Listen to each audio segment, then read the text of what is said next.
Sumber-sumber Palestina melaporkan pada Sabtu 25 Mei 2024 jika pasukan pendudukan Israel melanjutkan operasi militer mereka di jalur Gaza Tengah, khususnya di Jabalia.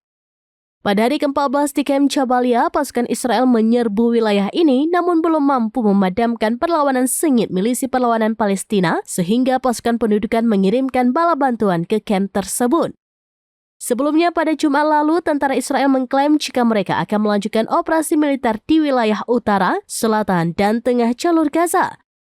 Sementara faksi-faksi milisi Palestina terus melakukan perlawanan sengit. Hal ini disampaikan IDF dalam sebuah pernyataan yang bertepatan dengan pengumuman dalam 6 pernyataan melalui telegram oleh Brigade Al-Qassam sayap bersenjata Hamas jika mereka menargetkan 7 tank, menembak seorang tentara dan melakukan operasi terhadap pasukan Israel di Jabalia.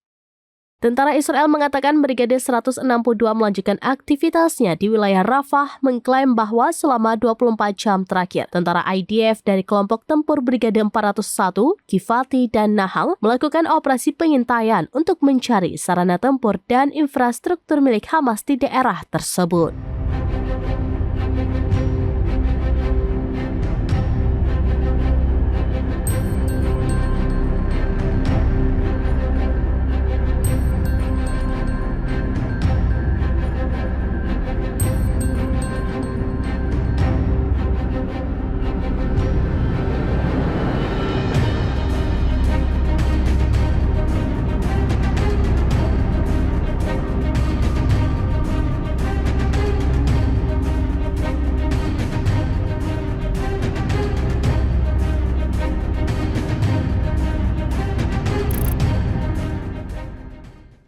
Download Tribun X sekarang, menghadirkan lokal menjadi Indonesia.